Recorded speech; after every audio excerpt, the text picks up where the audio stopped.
Nagkabanggaan ng e-bike at e-trike sa isang intersection sa Imus, Cavite. Sumemplang ang dalawang sasakyan na tumilapo ng mga sakay nito. Tumama pa sa steel barricade ang isang sakay ng e-bike pero nakatayo rin kalaunan. Nasusunog ang isang residential area sa barangay San Isidro sa Parañaque City. May live report si Katrina Son. Katrina?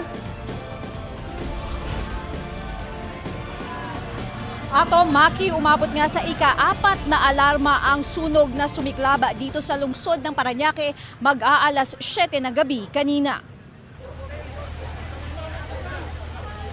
Naglalagablab na apoy na sinabayan pa ng makapal na usok. Ganito ang naging sitwasyon sa sunog na sumiklab sa Scotland Topland sa barangay San Isidro, Parañaque City sa boundary ng Las Piñas at Parañaque mag-aalas 7 ng gabi kanina. Umabot ito sa 4th alarm 7:25 ng gabi. Ayon sa mga residente, nagulat na lang daw sila nang may biglang narinig sila na malakas na putok. Sinundan na raw ito ng malaking apoy na mabilis kumalat. Base sa BFP, mabilis daw na kumalat ang apoy dahil gawa sa light materials ang mga bahay. Nahirapan din daw silang apulahin ang apoy dahil dito. Malakas din daw ang hangin kaya naman mas kumalat umano ang apoy. Mahirap apulahin gawa ng pag-responde namin. Talagang sobrang laki na nung pagdating namin. Wala, kahit nga panty namin, wala. Tira, ito ano, nanghiram na nga lang kami. Wala, machinelas Paglabas yung malaki na yung apoy. malaki na po, naputukan na eh. Wala po kahit gatas, biberon, wala po maisalba. Wala po talaga.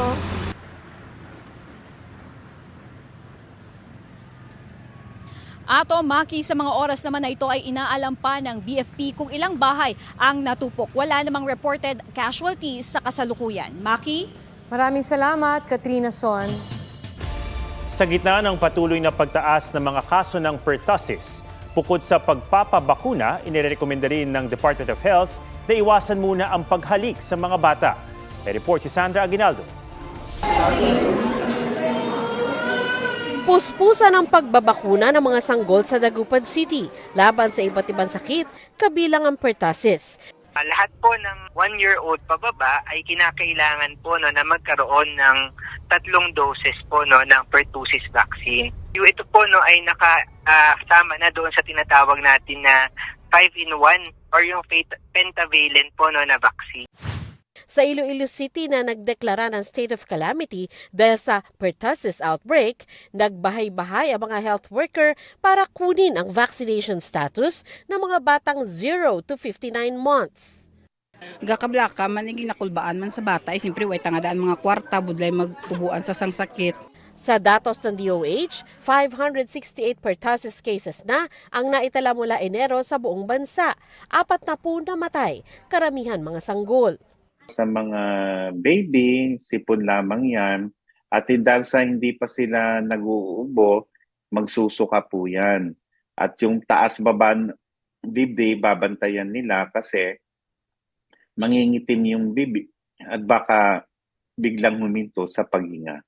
Kaya naman hinihikayat ng DOH sa mga magulang na pabakunahan kontra pertussis ang kanilang mga anak, lalo na yung mga sanggol. Aminado naman ng DOH na limitado ang kanilang bakuna sa ngayon, kaya makatutulong daw ang pagbili ng bakuna ng mga local government units. Pati matatanda pwedeng tamaan ng pertussis na nagdudulot ng matinis at ipit na paghinga matapos ang pag-ubo. Pwede ring makaranas ng paghinto o hirap sa paghinga, pagsusuka at lagnat. Paalala ng DOH, iwasan muna ang paghalik sa bibig ng mga bata para hindi mahawa. Kung kakarga ng sanggol, maiging maghugas muna ng kamay at mag-face mask. Ang DepEd NCR, inirekomenda na ang pagsusuot ng face mask at physical distancing sa mga eskwelahan. Bakit ka nakamask ngayon? Prevention lang po sa sakit na pertussis po. Kung severe talaga yung bata, ina-advise na namin siya na magstay at home. Binibigyan na lang po namin sila ng mga modules. Pero sabi ng DOH, mga sanggol ang karaniwang tinatamaan ng pertussis, kaya wala pang kaso nito sa mga paaralan. Sandra Aguinaldo, nagbabalita para sa GMA Integrated News. Dahil inaasahang lalo pang titindi ang init bukas, magpapatupad ng online asynchronous o synchronous classes sa ilang antas sa Quezon City. Ipatutupad yan sa daycare, elementarya at sekundaryang pampublikong paaralan, pati na sa ALS. Ipinauubaya naman sa mga pribadong paaralan ang pagpapasya kung magpapatupad ng online classes, pero hinihikayat silang sumunod sa ipinatutupad ng lokal na pamahalaan. Ayon sa Pag-asa, posibleng umabot sa 41 degrees Celsius ang heat index o damang init sa Quezon City bukas. Nagsuspende rin ng face-to-face classes ang ilang paaralan sa ilang lalawigan dahil sa sobrang init. Babala ng Pag-asa, inaasahang titindi pa ang init sa Mayo. May report si Katrina Son. Si Nanay Neneng kadalasang nagpapahangin sa labas ng bahay dahil sa init.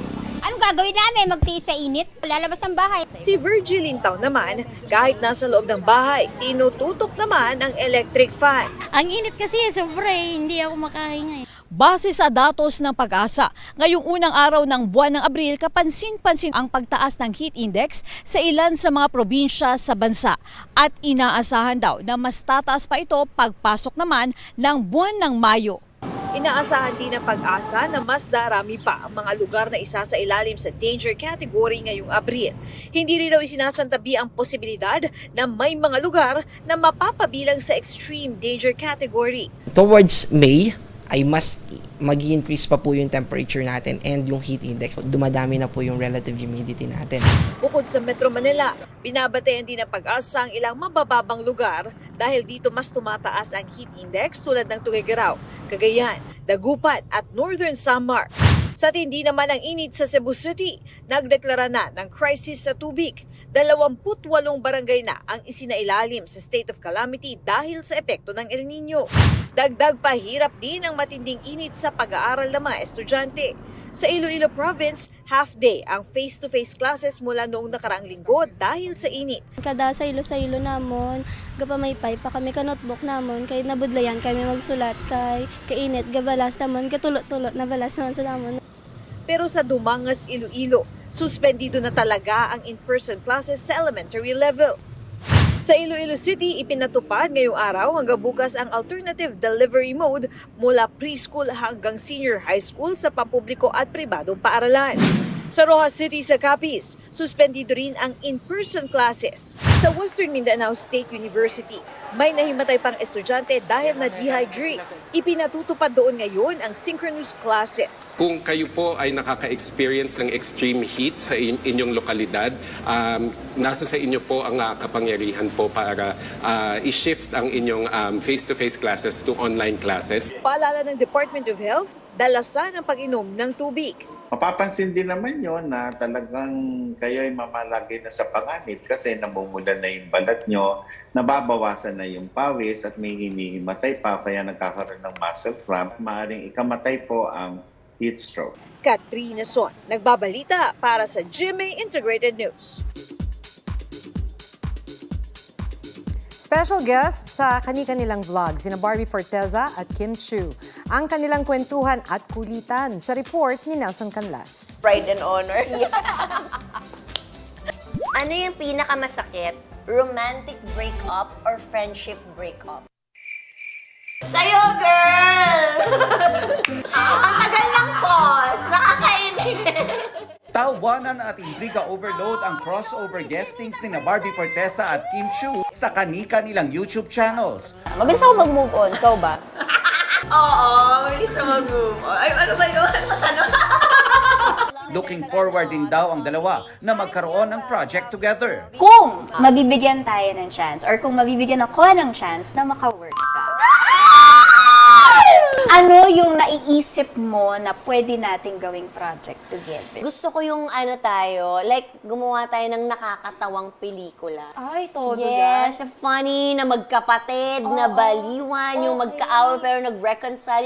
Dating nagkasama ang dalawa as judge and performer sa sikat magpasikat segment ng It's Showtime na e-ere na rin sa GMA simula sa Sabado, April 6. Nelson Canlas nagbabalita para sa GMA Integrated News. Posible ring magka-rabies sa mga baka at baboy. 2 baka at 3 baboy sa Marinduque ang tinamaan ng rabies ayon sa Department of Agriculture.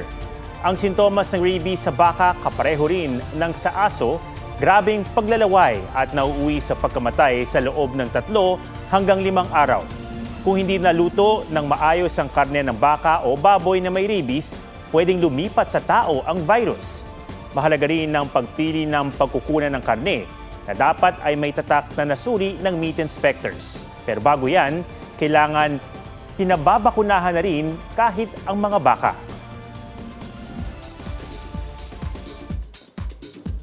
Bahagi na ng Sparkle family ang dating Momo Land member na si Nancy McDonnie. May report si Aubrey Carampel.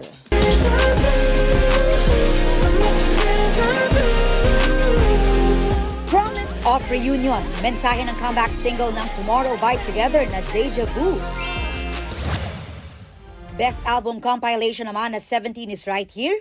Pag-grand comeback ng 17 sa Carats.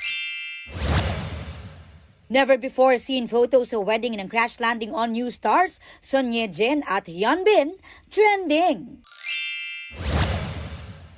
South Korean leading men Kim In-gyu at Song Kang nagpaalam na sa fans para sa kanilang military enlistment.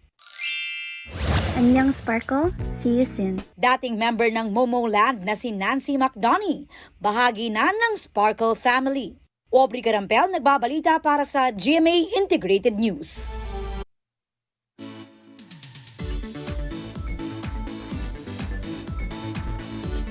Sagot ng isang lugar sa La Carlota, Negros Occidental ang pampapresko ngayong tag-init. G tayo sa 8 waterfalls na matatagpuan dyan. May report si Oscar Oida. 1, 2, 3 talon ang nandito.